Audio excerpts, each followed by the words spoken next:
Howdy. How's everybody doing? How cool is this? It's y'all. I got to be honest. This is very surreal for me. I have been to 8 out of 10 of the Plywoods, and this is my first time speaking. And I love that there's a collective awe when I said that. You know, you couldn't be to 8 out of 10 other things like a youth camp in your middle school years, and people would be like, "I'm sorry," but instead, this is like, "That's awesome." And they also put me in a whiskey room, which is one of the most amazing things. Because if anybody knows me, this is my love language. So, okay, so we are going to, for the sake of time, run through a fair amount of things very, very quickly. So one of the things that I encourage you to do, if you are a note taker, don't take notes, okay? I know, but here's the thing. It's FOMO, and we're talking about fear, okay? You're not going to miss anything. Does everybody know that they're recording it? So do you realize that you can go back and take notes again, so you won't miss a chance? The exception that I would make is if something lands and hits a bass note for you and it resonates so deeply that you're like, that's the reason I'm here for this talk, write that down. But everything else is ancillary because it won't matter. It's not attached to the core of the way that your brain works, okay? So we're going to go over a variety of things quickly.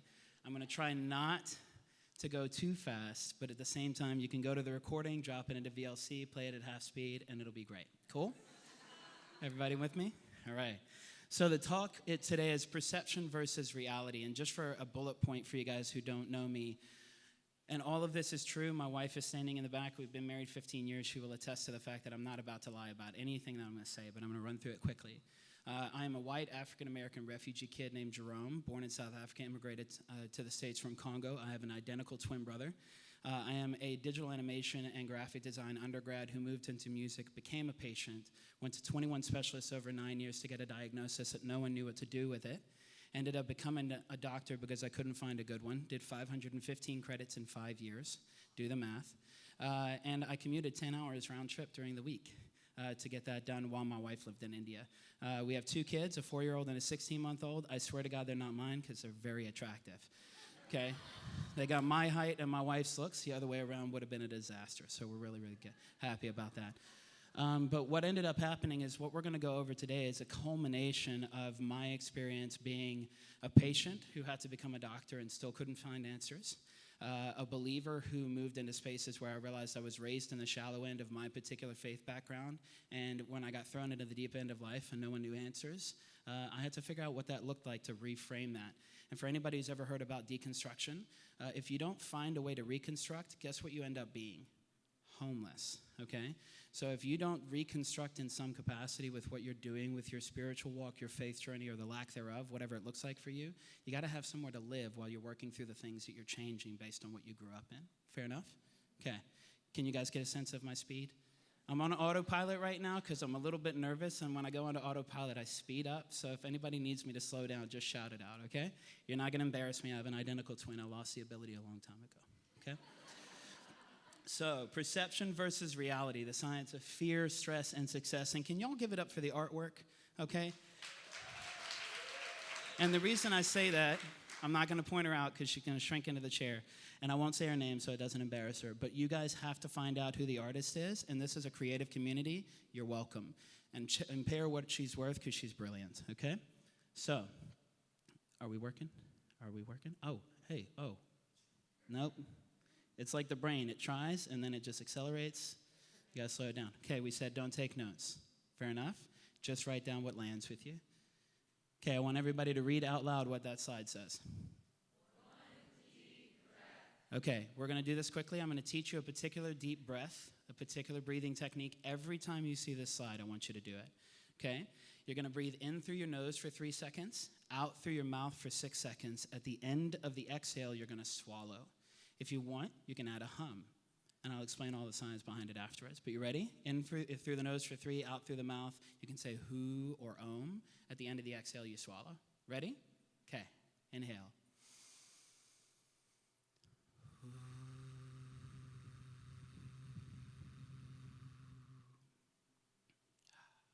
It's nice. It's like your brain just said thank you. Okay. Here we go. There is a slight delay on the slide, so I'm just going to be patient and not stress out about it because I think the remote keeps falling asleep. Okay, bears and deadlines.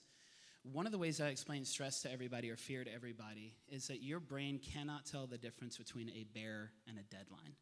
If you are running late for a flight and someone pulls a gun on you, your brain will respond the same way, okay? How many people remember where they were when 9/11 happened? How many of you were in New York when 9/11 happened? Nobody. One person, okay. So why is it that the entire room can remember that? Let me ask you a couple of questions. They're very straightforward. You don't have to have a degree in neuroscience. You just throw out the answer and tell me if it makes sense, okay? Imagine there's a bear that's chasing you in the woods. And as that bear is chasing you, what's the probability you're going to stop and use the bathroom? Okay.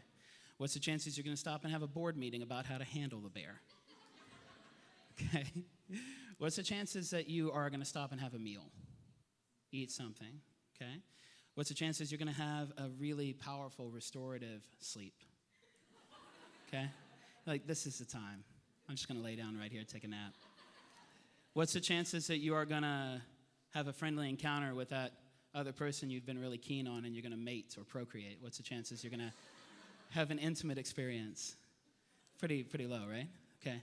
So if your brain can't tell the difference between bears and deadlines, running late for a flight, the thing is your brain is automatically going to go into a space where digestion shuts off, appetite shuts off, sensitivity to pain goes up, sensitivity to every sensory response, taste, touch, sight, sound, smell, and the most important, movement, which we can't unpack today. But the reality is, the reason I put 95 to 97% is that is the percentage of things that happen in your brain on a daily basis that are subconscious. So when you talk about making effective decisions, you can make an effective decision in a willful way, in an intentional way, to 3 to 5% of what's happening to you on a daily basis. Right now, the science is showing it's about 65 to 70,000 thoughts a day, or unique experiences in the brain. Only 3 to 5% reach conscious level. So I'm going to keep showing this to give you some indications, but we're going to walk through why that's important, okay? Ready?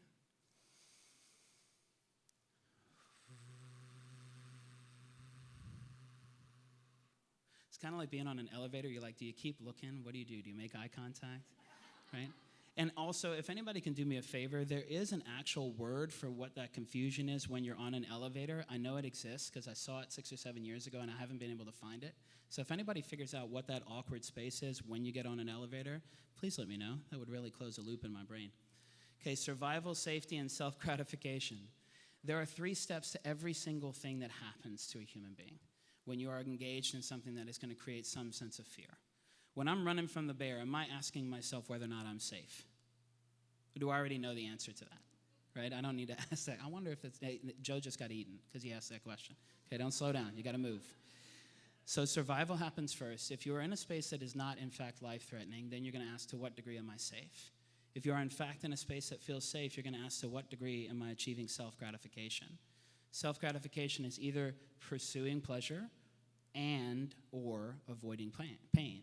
Because for me, for those of you who don't know, I've had over 1,800 individual migraines in the last 20 years, and I average about 7 to 10 days out of the year that I don't have a headache.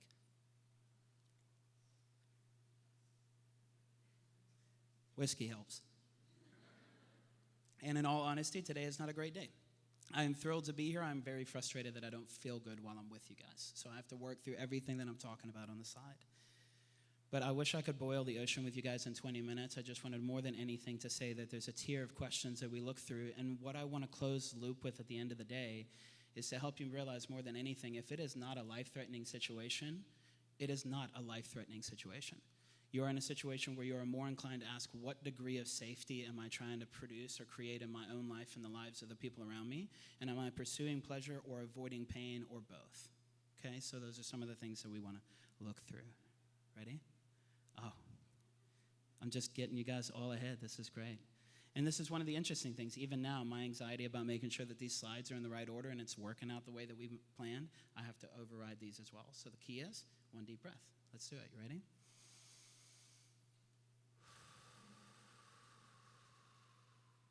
Do you guys notice that because I didn't hum, you didn't hum? Isn't that interesting?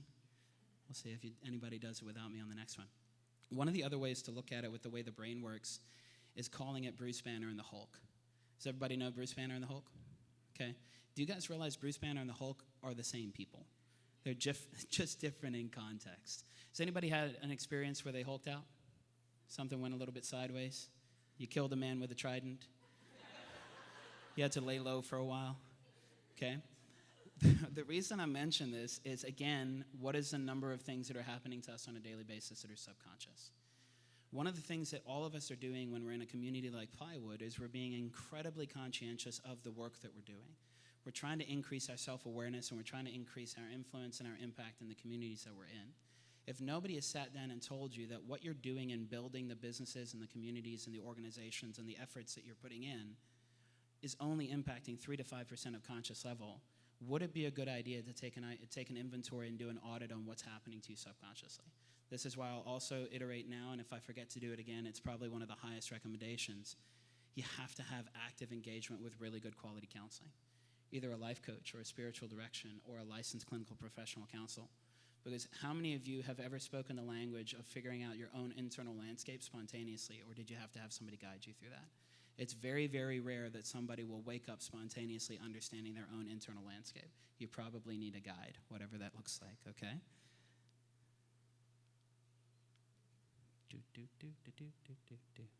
Yep, I'm definitely hitting the button. And it's going to go twice, watch. Nope.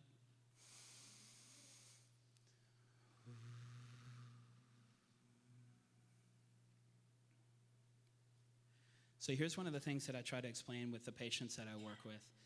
I specialize in complex unresolved cases, kind of like my history.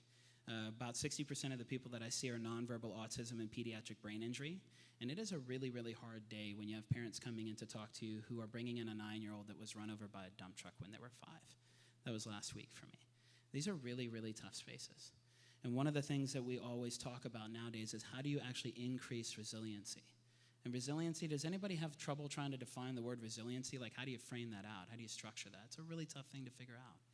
So one of the takeaway points that I want you to realize as we're determining what's the difference between fear and stress and success, if 95 to 97% of what's happening to me is subconscious, the health of the leadership, the parent, the executive, and the team, where the health of that leadership is, so goes the rest of the company.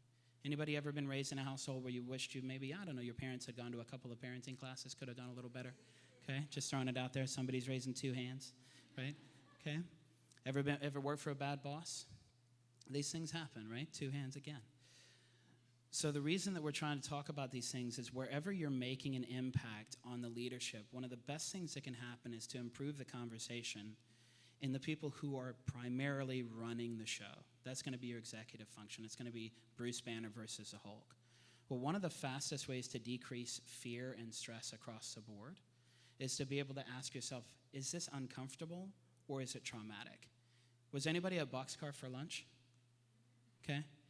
What do you think was happening for you while you were sitting there waiting for an hour to get somebody to take your order? Stress is going up, you're going to miss a session, all of those things. But is it life-threatening? Is it traumatic?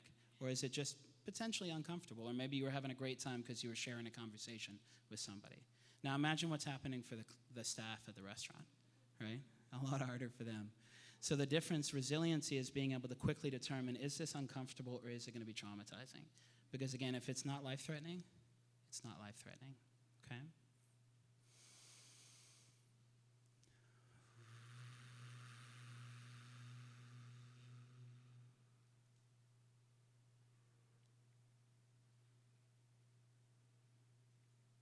I think it's because I have to point it at the computer, I just realized.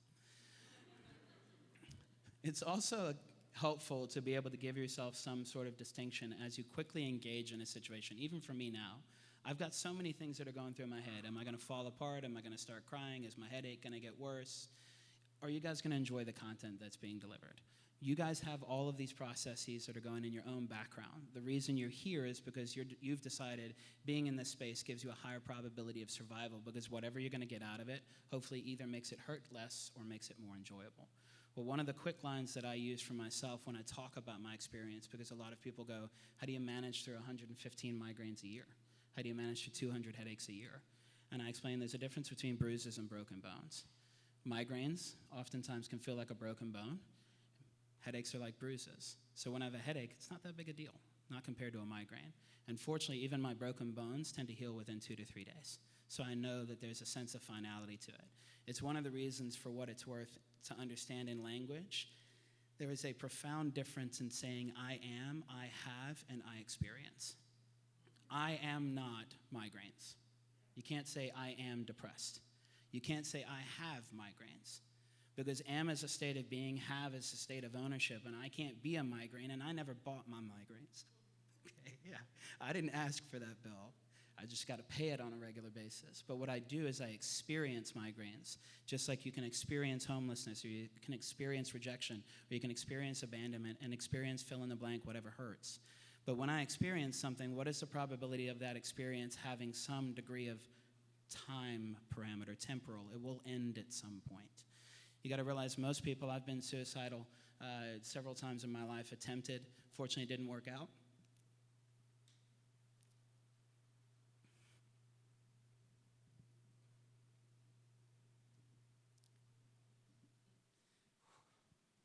It's always hard to say with my wife in the room. Because it was pre-kids.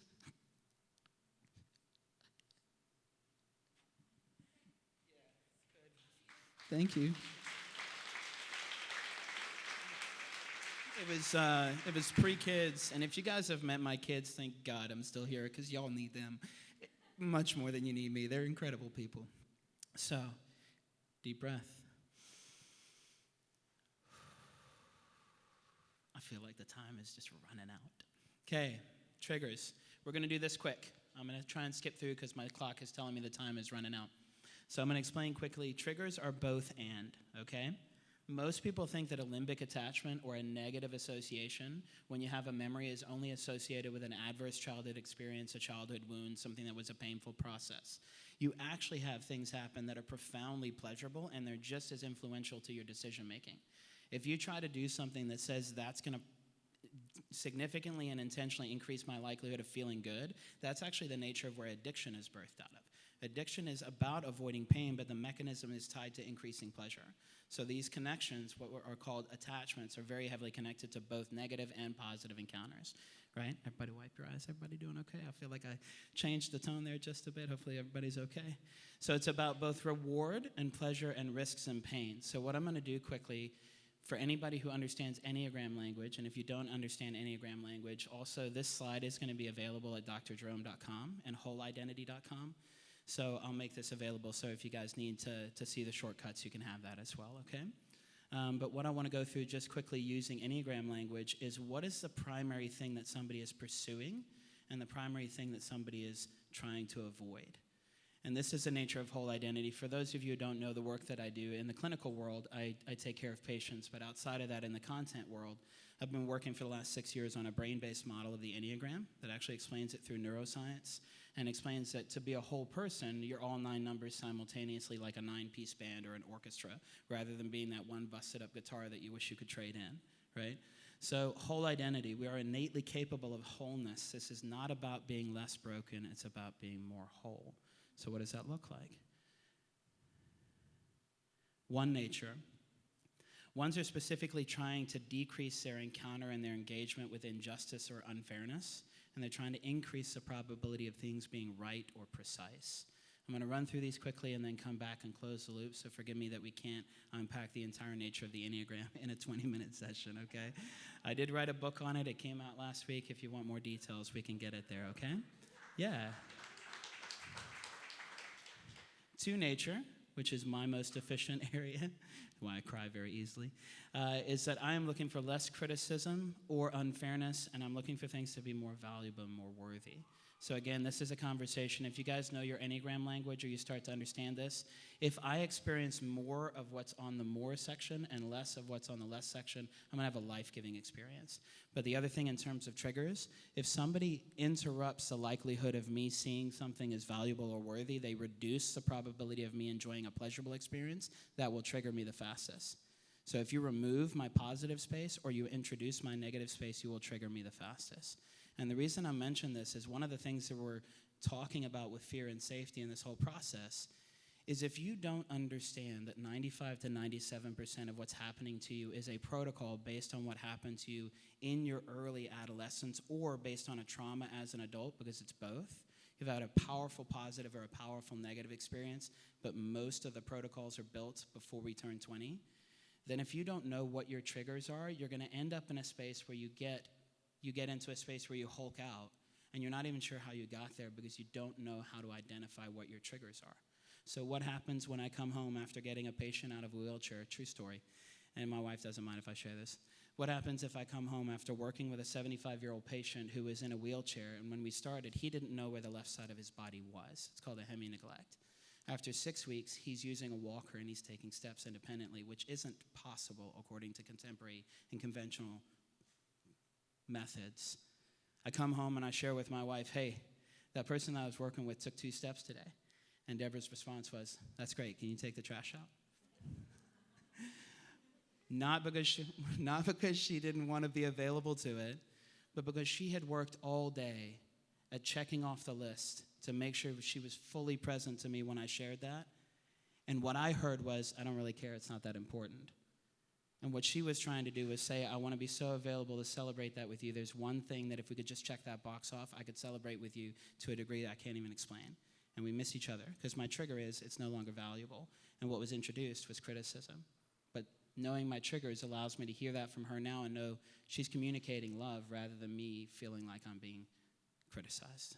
Really important pieces. 3, how are we doing on time, Bethany? We okay?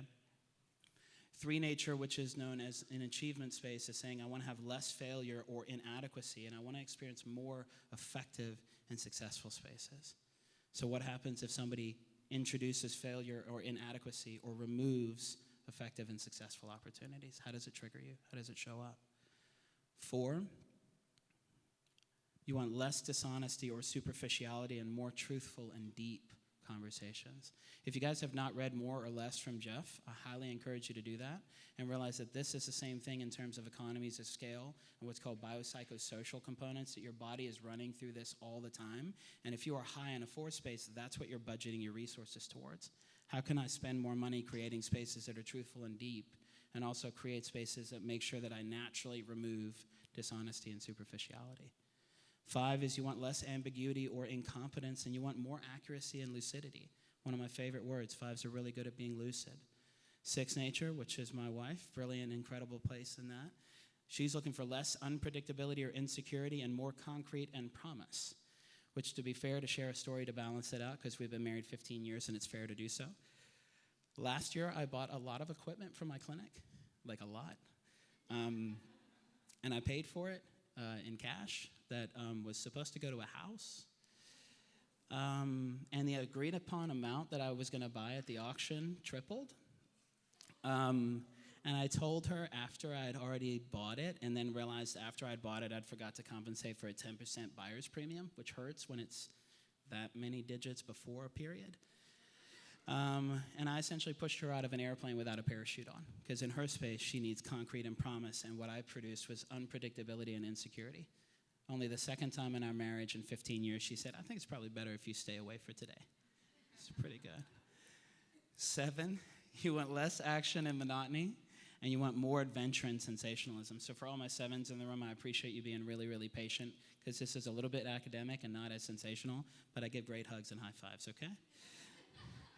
8 nature, you want less dominance or oppression, and you want more control or being in a space of control and self-sufficiency. And last, in a 9 space, you're just generally looking for less conflict or neglect and more peace and steadiness. Now, I know I went through that quickly, but we'll also have the slides up for you guys. But what I wanted to just cover really quickly in this space is, as well as just doing that, let's take a deep breath quick.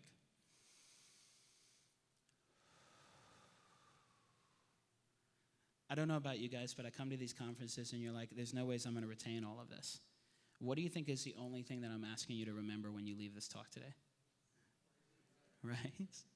Okay? Because as soon as you actively choose to take a single deep breath and you give yourself a couple of parameters, like in through the nose, out through the mouth, you even maybe hum in a space that it feels awkward to do that, what is the likelihood that you feel that there is a bear close by? Because are you going to do any of that if you're being chased in the woods by something that's going to try and eat you? So you don't have to worry about the science of it. You don't have to understand the mechanism. I'm just communicating if you feel a sense of tension or fear or stress or anxiety or panic, or you're wrestling with mental, emotional, or physical health-related issues, relational dynamics, it isn't about fixing it or managing it. It's about giving the person who is the leadership in the conversation the opportunity to even be present. And if you take a deep breath, the only person who can make that happen is the top-level leadership in your brain. You have to have the executive, the healthy parent, and the leadership show up to even do it. This is one of the phrases that I really, really want you to understand more than anything. You guys fill in the blank. Practice makes.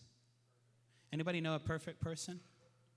Anybody know anybody that even does something, one thing perfectly? We mentioned it earlier about work-life balance being a myth. Do you guys realize that walking in balance, by definition, is nothing more than a controlled series of falls? That's all walking is. So you can take that metaphor across the board and realize if you're trying to find balance, all you're doing is falling less and more efficient at standing upright. So there's a lot of ways to look at that. But practice doesn't make perfect. It makes permanent. So the question is, what are you practicing? Because Hebbian theory says neurons that fire together wire together. So whenever you have a particular response that's an autopilot response, that's a situation where your brain is just going, based on previous experience, we should probably run that protocol. You're asking me to produce that response. If somebody doesn't step in and say, pause, you needed that when you were 6 and your dad was really angry with you, but you're 42 and your wife's just trying to have a conversation with you about the bills, right?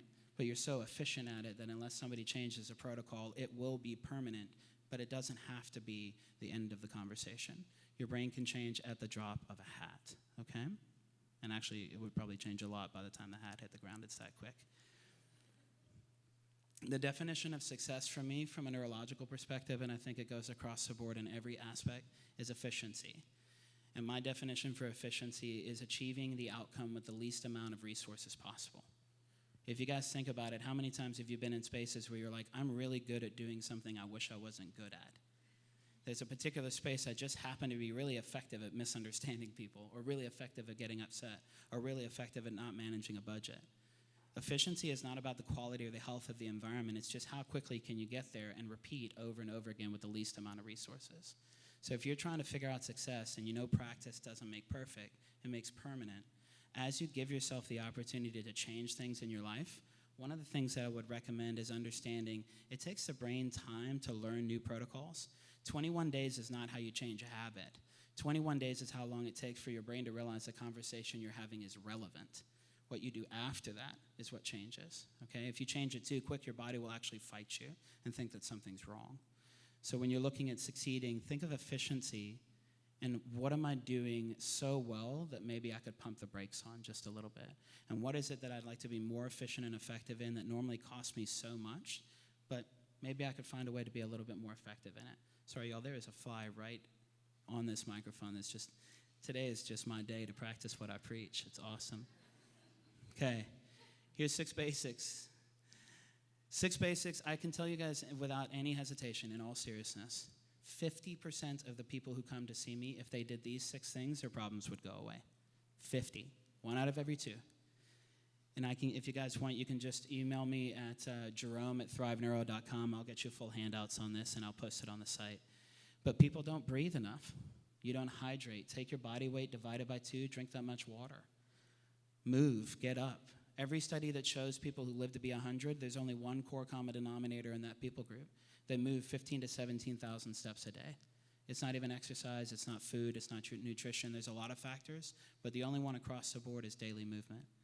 I can't go into eat because that's a lifetime endeavor, but just you guys know what good eating is, okay? It's 2019. Don't always go to cookout. It's a bad idea, okay? And the one thing, rest is different than sleep because rest is an intentional choice you do while you're awake. Sleep is an autopilot response. You can't actually choose to go to sleep. That's why it normally takes so long to go to sleep because you keep thinking about it. Sleep is involuntary, rest is voluntary. 1 deep breath.